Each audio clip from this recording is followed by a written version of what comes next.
and order. However, during Buhari's administration, there was so much Islamization. When I would come on radio, I would say, it's not possible. There's no way that one person will Islamize an entire nation. 8 years came, went, and we were not Islamized.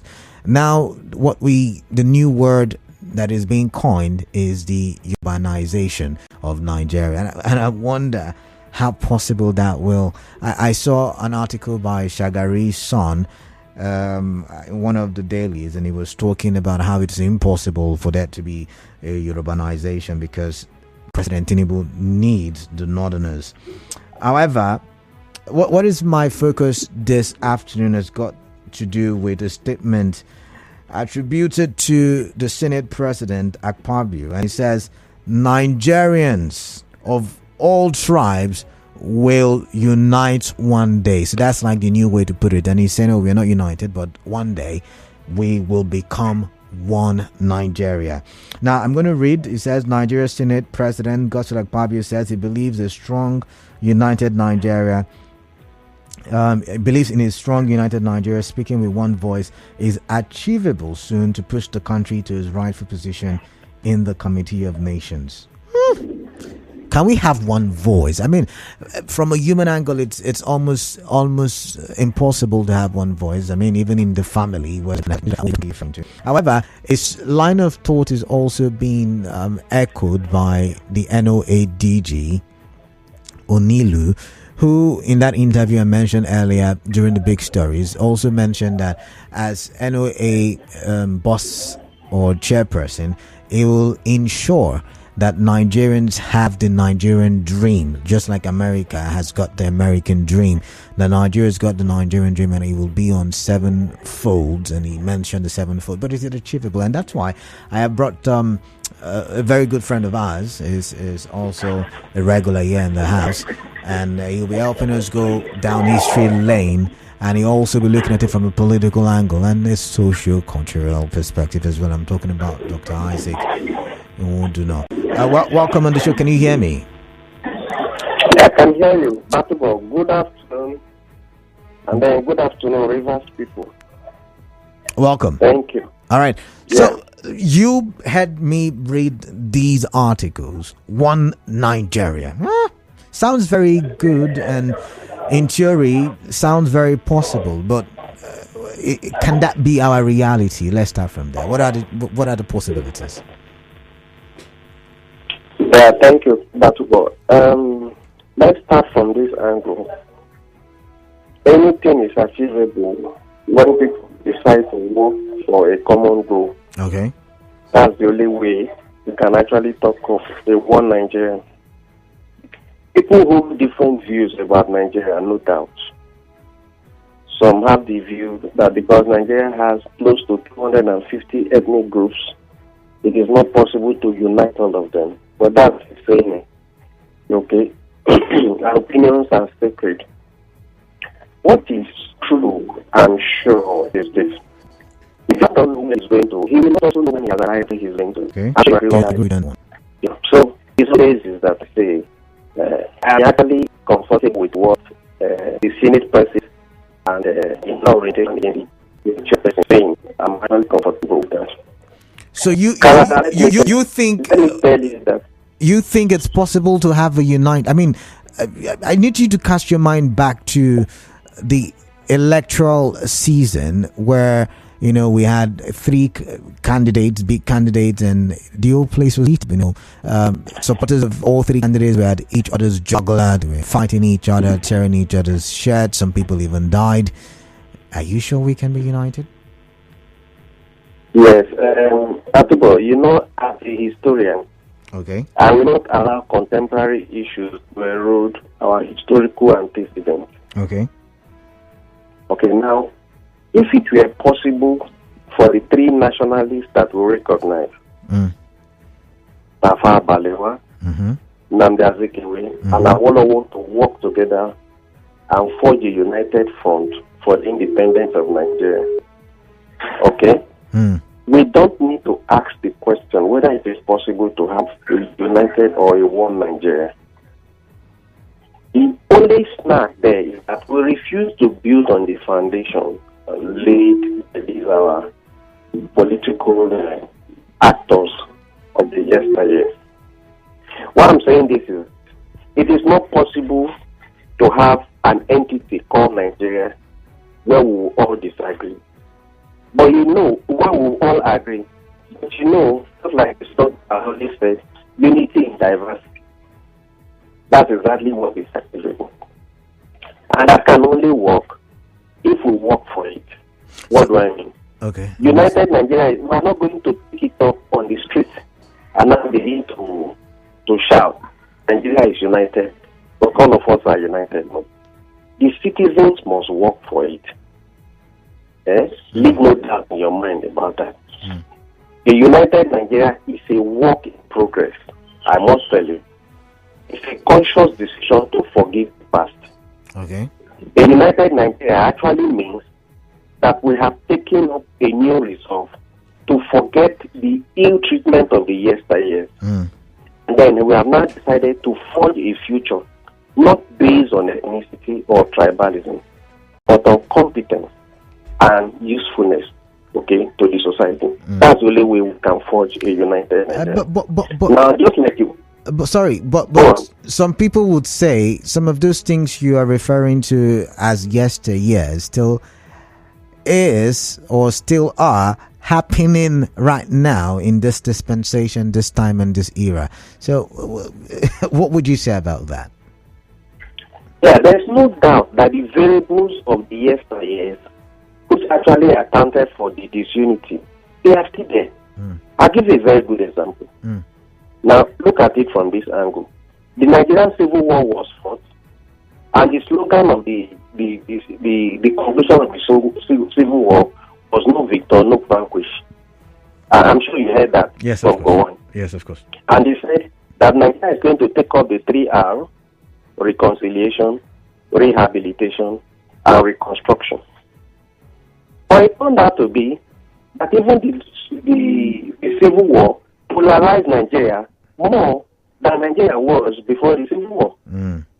Okay, how do you now explain it that after 50 years or 60 years of the Civil War, a typical Igbo man has not headed Nigeria? The best that has ever happened to Igbo man is being a vice president, and that was Alex Ekwemi.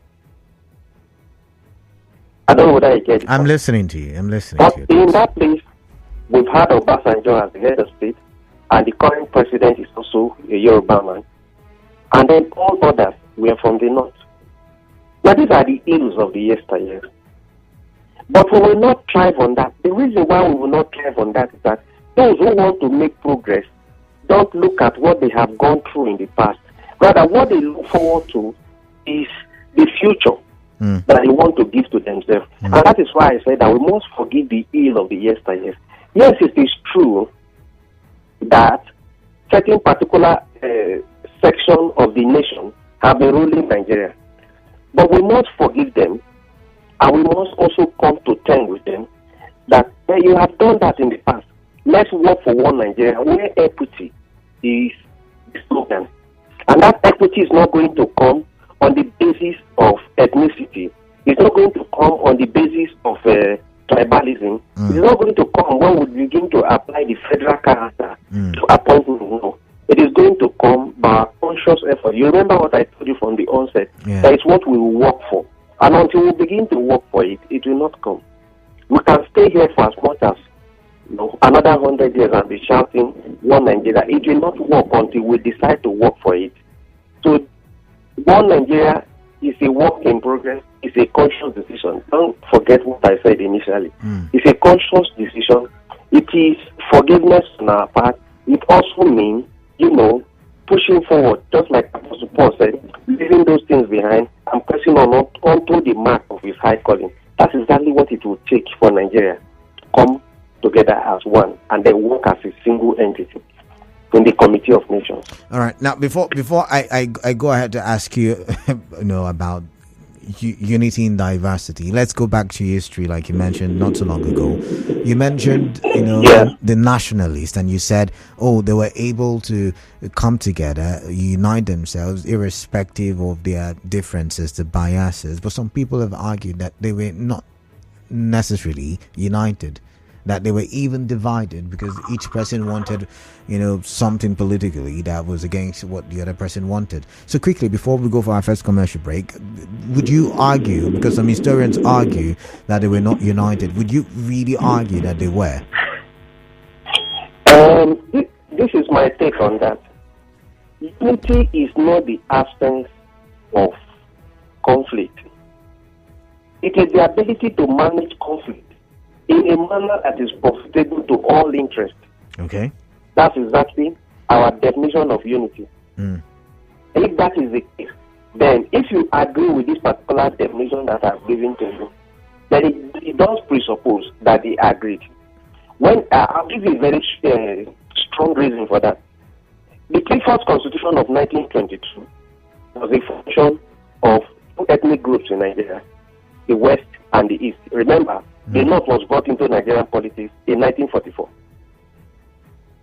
Now, the 1947 Constitution, which was Richard's Constitution, was actually the melting point before we now came to 1951 Constitution, which is McCarthy's Constitution. But the people met, they agreed. That was why we were able to push those constitutions through, and that marked the political history of Nigeria.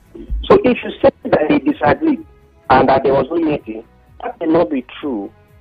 It may not be true because we are all working towards the liberation of Nigeria. And if it was possible for these nationalists to work for the liberation of Nigeria, well, it is also possible for their offspring to build on the foundation that they have laid it.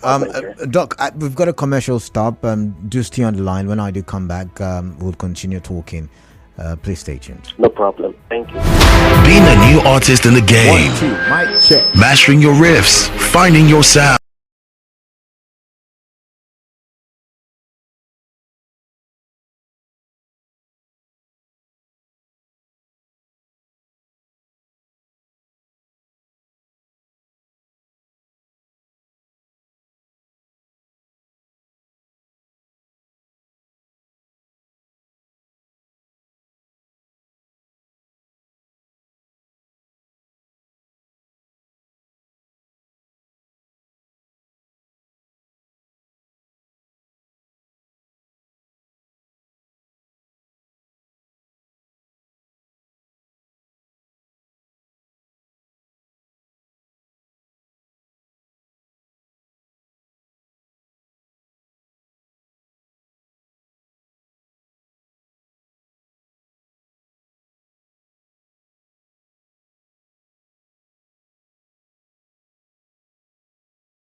Nigeria. You've heard that term before 1,000 times. And just before the break, we were talking about the nationalists who, helped found, at the time, Nigeria as a country, and they helped us, get our independence and all of that.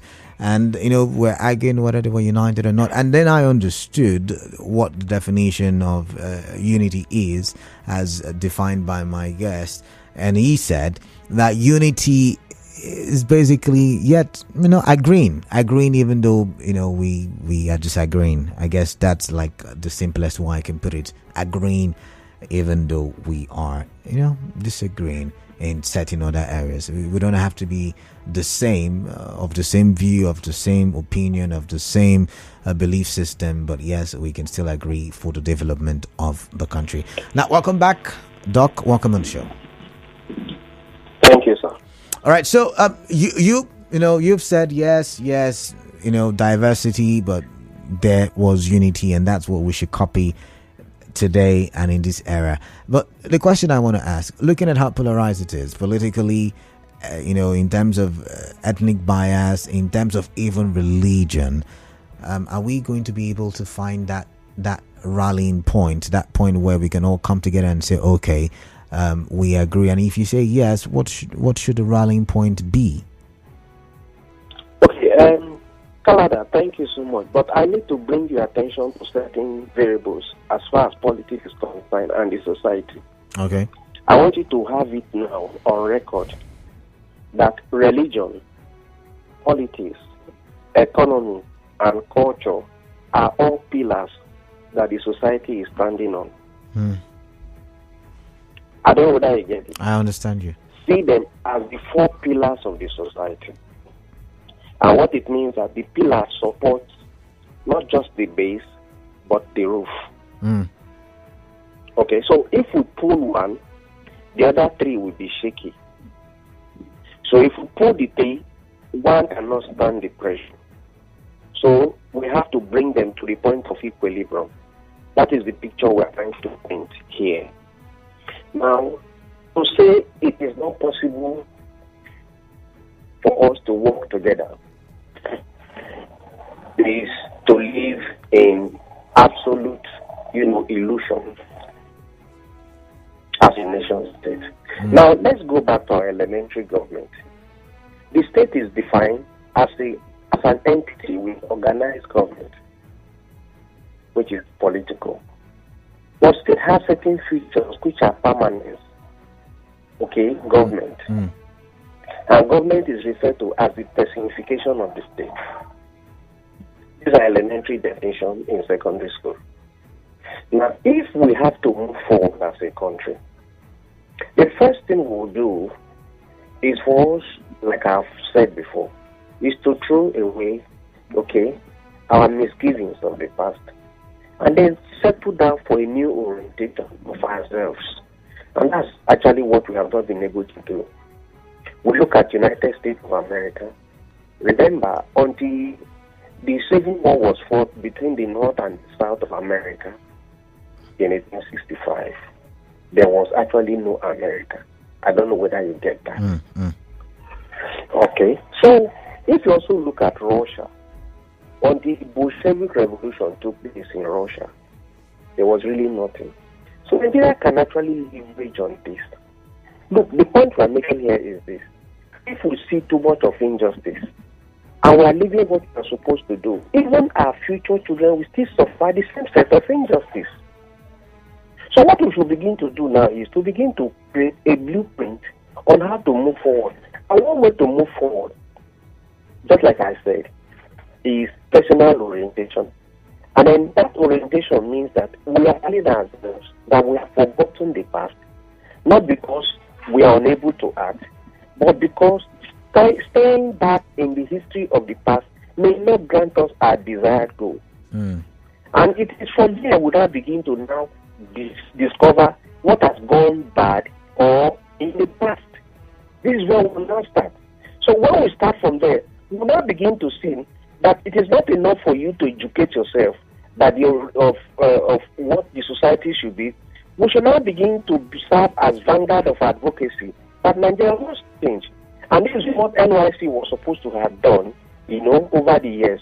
But you know that even though we sing under the rain and in the sun, one great nation as it is in NYC, today's orientation in NYC is different.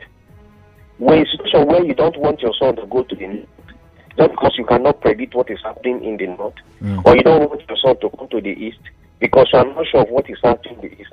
These are problems. So we begin to educate ourselves in that light. Now, more to that for us to go is that we must kill the issue of religion.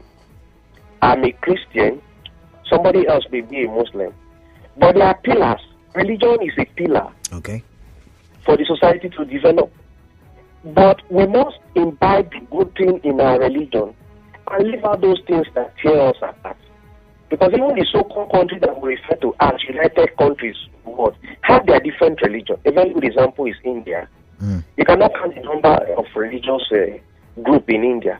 But when it comes to national issues, they forge a united front. And that's exactly what we could do as a country in Nigeria. So we should forge a national goal, a national front, which irrespective a national front, yes. Irrespective of what we should do. Okay. Irrespective of our religious background. All right. And then, of course, permit me to leverage from the argument of Okundiban Noli. Okay. He is the author of Ethnic Politics in Nigeria. If you read through the work of Okundiban Noli on ethnicity in Nigeria, the first thing he tells you is that ethnicity is ambiguous. And the ambiguity of ethnicity in Nigeria is shredding the country into bits and pieces. And for that reason, we keep recalling old memories that are not relevant to our national goals. And that is what is affecting us. How do you explain it? That if you school in the East, you must learn Igbo language. And you school in the North, you learn Hausa language. If you school in the West, you also learn, Yoruba language. Then what happens to the minor ethnic groups, like those of us in the Niger Delta? Which one are we going to learn? All right. Just to show you how pervasive, ethnicity and tribalism are in our country. Thank you. All right. So let's open the phone lines and get thoughts of our listeners who have been listening. And I've been learning as you have been speaking, but let's see if we have more people to learn from via contributors. So I'm going to open the phone lines 0817 923 0002 and 0817 923 0003. One Nigeria. What's your definition? What's your take on that? What's your thought on that? Is that a possibility? After listening to my guests, do you want us to have a national goal? What is the Nigerian dream? What is the Nigerian goal? For me, I think the Nigerian goal is to leave the shores the way I'm seeing it. Not my Nigerian goal, but a lot of people say, let me do and leave this country. Is that the Nigerian dream? Is that the Nigerian goal? Because Akpabio says is looking forward to the day when we will all sing in one voice, we will all be united, and we would all be, together for the development of the country, irrespective of where we're coming from. And that is being echoed by Onilu, the National Orientation Agency DG, who is saying, I look forward to having a Nigerian dream, just like in America. So let's start with Okwandu Obina, who's calling from Irebe. Okwandu, welcome on the show. Yes, come on. Welcome.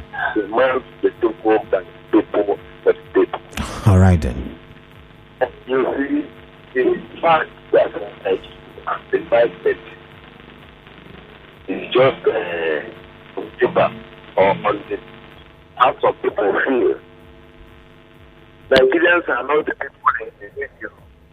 They are not the people in the television. Nigerians are the people of the street. Go to the market in the university, in the orientation dance. You see that Nigerians do not independent. They are united. Okay. So I believe that there is one Nigeria. It's only the politicians who come and tell us, divide us and tell us stories. And at the end of the day, Nigerians will have feeling that they are not united. For me, Nigerians are concretely united. All right. Yes, that's my take. All right, thank you very much. I've got Mike from Rumaolu. Mike, welcome on the show. Tell me what's on your mind. Good evening. Yeah, greetings to you. I begin to wonder how it's possible. Now, just look at our closest environment and see what is happening. Like, if you went up to Rumoko, you see this outside guy, young guy, carrying with the other man. Just make mistake and offend one of them and you see their reaction. But apart from that, even in post enter ball or sex or something happens, you just see the reaction of Nigerians against Nigerians. How do we unite such situation? And apart from that, again, look at what happened in the case of Deborah, who was slaughtered, that day in one of these northern states. How did the case end? What was the reaction for the people who are in authority? And they are talking about, I don't know, let's accept that God will help us to do this. I'm not sure that will happen. Thank you. My name is Mark from Mahalo. All right, Mike, thank you very much. Ilomba, welcome. Ilomba from Artillery, welcome, please. I greet you, Canada. I greet you right back. My brother, you see this year, the Bible says that you are still working the same day. If you look at what I find in Nigeria, we talk about Igbo people, as you people rightly mentioned. You will find out that Igbo people are one of the unity of Nigeria, and they committed to the of Nigeria more than anybody. If you look at the diseases here, they are all over Nigeria. They build the house there, they complete infinity for mouth. Just like this, as we are hearing it now. Just lip service, we are paying. When it comes to really, they don't believe in it. They believe in it because they want to put all the money to chop. And when people say it, many people will go and comfortable. But that's the reality we are seeing before our face. The reality we see in our face. People who want unity that we will see streets of injustice, and the people that are doing this injustice refuse to give up. Over the years, they refuse to give up with injustice. And they make even the generation who's supposed to forget about the war are now taking the same spirit of fighting back again. If they are living this acrimony, maybe by now, maybe people can embrace the new song. And this, because if we keep mentioning it now, we'll take the whole, if I tend to mention it now, I can mention three of it. But if you take it now, even the new government that they formed now, you can see how they choose their people. See where they place them. All right. These people that are independent. All right. Go and take the issue of independence. Ilomba, I've got to go now. Thank you very much. All right. Thank you very much. I've got to go. Mira from Okrika. Mira, welcome. What is on your mind? Please tell me. Thank you, KDB. All right, Mira, welcome. So, Canada, I think in fact, the foundation of every country is the equality and justice, Canada. Is what? Sorry, I didn't get that.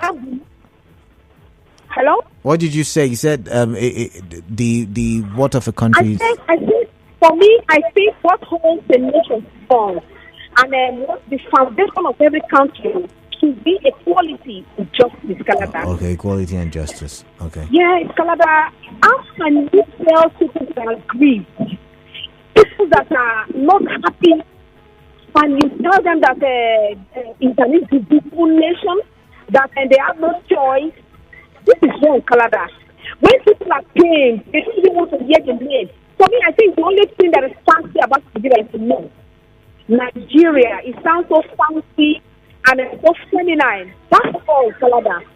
You don't tell people that are aggrieved that in their heart they know that there's no quality, they're not going to catch them along.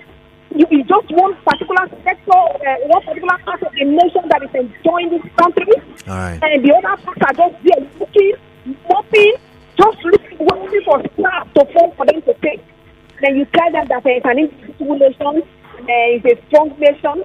You can't teach those kind of things to them. And what about justice in Canada? Justice to the poor, justice to the aggrieved. People are begging a lot. All right. And then justice. Political justice, I think a country cannot stand without equality and justice, not politics. Thank you, madam. All right, thank you very much. I've got Obed from Stadium Road. Obed, welcome. What is on your mind? Please tell me. Good evening, Canada. Yeah, greetings. What brings about unity is nepotism. What brings about disunity? Is that what you said? Yes, nepotism. Okay. One of it. Yes. Tribalism. Like one of the callers, Nigerians ordinarily we Nigerians, those that are not in power, that ordinary Nigerians are united. Have you ever gone to one instance of we are watching a football? I don't know if I've seen that such experience. Nigerians come together. So those at the helm of affairs are the ones fanning embers of disunity in this country in their actions. The former president was very nepotist in his appointment. He had made several appointments lopsided. The same current one is doing the same thing. So when a leader choose to lopsided his appointment, I mean, you are sending wrong precedent to those who are not in power, who are united. Then you are causing more dispute.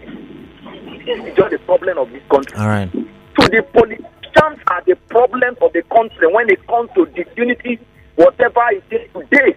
Because I know that Nigerians are united. Because right now I'm somewhere watching this Ambo and all that. I am viewing, I'm viewing several times. They are playing this ball together. You understand?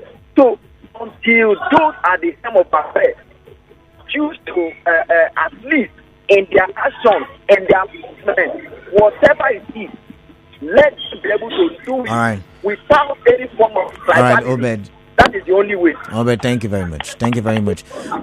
Back to you now, Doc. Let's get to hear your thoughts. You've heard some of the callers. One said equity and justice, another said nepotism is the bane why we can't be united, and another did say certain kind of treatments that are being done, the deceits. I think the first a lot of things were said, but let's hear your thoughts. Yes, I heard them clearly. And, I can feel them as individuals. We can also feel them because there's a yearning. What is unique about the entire discussion is that nobody is saying that Nigeria should split into two. I don't know whether you observed that in their comments. Yeah. In fact, I'm actually enthused by the fact that, you see, the first person that called, actually the disunity in Nigeria is actually fed by the political class, not the elite class. Canada, as I'm talking to you now, you are aware that there's no separate market for the Yoruba people. No, not at all. Or Hausa people. Not at all. Or even the Igbos in Rivers State. You are aware of that? Yes, of course.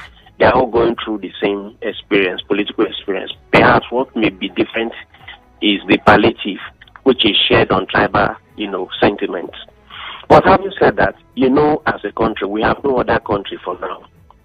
And if you cast your mind back to what is happening in Gaza, which is Palestine, you will now see that it pays us more to actually feather the ember of unity than disunity. That's my summation of the entire discussion. It pays us as a united entity to work for our common goal and then work for the peace of our country. Because when there is peace in our country, that is when we now begin to talk of justice and equity and fairness. That's the line of thought. Our government in the past have really not done so well. I must say here that from the period of our independence, even after the last administration, we have actually feathered the ember of ethnicity and tribalism. But like I said in the intro, what could be of help to us as individuals is that we must find a way to forgive those who have wronged us in the past, and then shift the political class aside and build a new country founded on what? First and foremost, our recognition of our individual personality as being. And then work towards equity and fairness, not necessarily by election, but by our mindset reorientation. That's where we'll start before we will now go back to the political class. All right. Thank you. All right. Let's take one or two more calls, because we've got 3 minutes to the next commercial stop. While I'm waiting for the calls to come in, 0817-923-0002 and 0817-923-0003. I'm going to ask my guest, your final words, please, because we're out of time. So what will be your final words? Well, my final word is very simple and clear. A united Nigeria is possible, but that is only through diversity. Okay. That's exactly what I'm saying. Yeah, Right. unity in diversity is what we are looking for. It is not possible to synchronize everybody into one end, but unity in diversity is the goal, and we could work towards that. Thank you. All right. Thank you very much for your time, and I do appreciate. Do have yourself a fantastic evening. Thank you. All right, I've been speaking to Dr. Isaac Nwadino, and we've been speaking about one Nigeria, and that is because there is the statement credited, attributed to Godswill Akpabio, the Senate president, where he said that he believes a strong, united Nigeria, speaking with one voice, is achievable soon to push the country to its rightful position in the Committee of Nations. And Onilu saying, I believe in Nigeria, and I believe in a Nigerian dream, and I'm going to create a Nigerian dream so that all Nigerians can believe in Nigeria. What's your say about that one, or about these issues? And do you believe in one Nigeria? My guest did say that unity and diversity. So yes, our different opinions and how we can push the country forward, but we should have a common goal, which is the development, which is the growth of Nigeria. Final caller, 92.3 Nigeria Info. What's your name? Where are you calling in from? Yes, I can hear you. Welcome. This is Roy from abroad. All right, welcome. Let's get your thoughts, please. Hello? I can hear you. Let's get your thoughts, please. Can you Are tell? we talking about one Nigeria? Yes, we are talking about one Nigeria, actually. Well, the problem of Nigeria is nepotism and tribalism. If we know that we are one Nigeria, then we should have this Nigerialization in our hands before we forge ahead. Thank you. Thank you very much. All right, thank you very much for your time. Interesting there. So a lot of people have called in to say nepotism and all the other stuff, and it's a good one. It's a great one. Great submissions, I should say. However, I mean, what I guess the people who are calling for unity in diversity or one Nigeria saying is, yes, despite our differences, and of course we can all be Christians, we can all be Muslims, we can all be lawyers or engineers or media personnel, we can all be in one box, but irrespective of the boxes, the idea should be development, like we all do here on the show. So we do not always agree, we do not always have the same opinions, we do not always have the same arguments, but we still convene every 3 p.m. on the show so that we can talk for development. So development is our common goal. So he's saying, and they're saying, that we should have a common goal for Nigeria. Is that a possibility? Is that something we can do? Is that something we can achieve? And these are the conversations. But we'll continue open season. Do stay tuned, because up next is the commercial stop, and after the commercial stop, Constance Mega will come and bring your way the major news at 6. I am Kalada Karubata. Stay tuned.